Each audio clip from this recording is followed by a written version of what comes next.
ગુજરાત સરકાર દ્વારા સરકારી કર્મચારીઓ માટે એક મહત્વનો પરિપત્ર પ્રવર્તા યાદી જાહેર કરવા બાબતે કરવામાં આવ્યો છે. ખાતાના વડાની કચેરીના વર્ગ 3 પરના કર્મચારીઓની આખરી પ્રવર્તા યાદી પ્રસિદ્ધ કરવા બાબતે આ પરિપત્ર આ ઠરાવ જાહેર કરાયો છે. પરિપત્રમાં શું કહેવામાં આવ્યું છે, વિગતવાર માહિતી જોઈએ. નમસ્કાર મિત્રો, સ્વાગત છે તમારું અમારી યુટ્યુબ ચેનલમાં.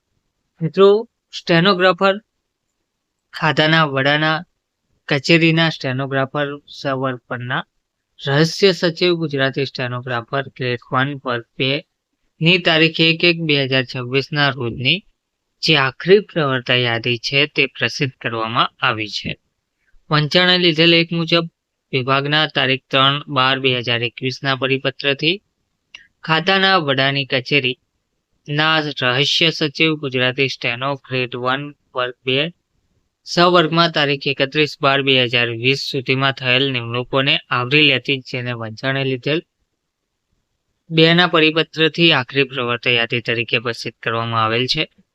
હવે તારીખ 1/1/2021 રોજની ઉક્ત આખરી પ્રવર્તા યાદીમાં સમાવિષ્ટ કર્મચારીઓ બાદ તારીખ 1/1/2021 થી તારીખ 31/12/2025 સુધીના સમયગાળા દરમિયાન ખાતાના વડાની કચેરીના સ્ટેનોગ્રાફર સામાન્ય સવર્ગના રહસ્ય સચિવ ગુજરાતી સ્ટેનોગ્રાફર ગ્રેડ 1 વર્ગ 2ની જગ્યા ઉપર કરાયેલ નિમણૂકો ધ્યાનમાં લઈ તારીખ 1/1/2026 રોજની પ્રવર્તા ક્રમાંક 158 થી 181 સુધીના પ્રવર્તા ક્રમાંક દર્શાવતી કામચલાઉ પ્રવર્તા યાદી વિભાગના તારીખ 5/6/2026 સમાનાર્થી પરિપત્રથી પ્રસિદ્ધ કરવામાં આવેલ છે.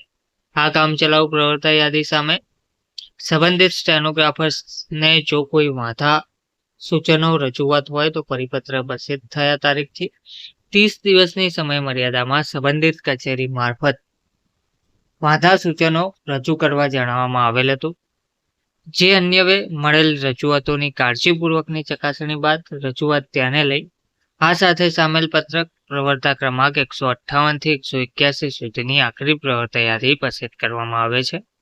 ગુજરાતના રાજ્યપાલશ્રીના હુકમથી અને તેમના નામે આ ઠરાવ જાહેર કરવામાં આવ્યો છે. જે પ્રવર્તા યાદી છે તે નીચે દર્શાવવામાં આવી છે. સામાન્ય વહીવટ વિભાગની તારીખ 17/7/2026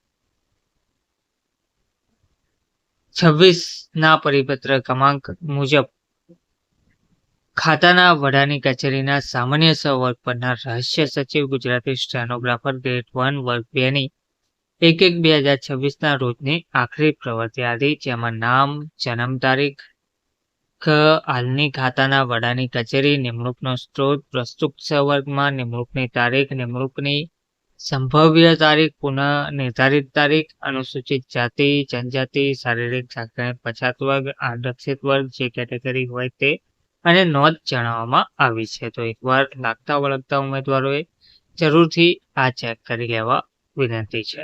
ધન્યવાદ.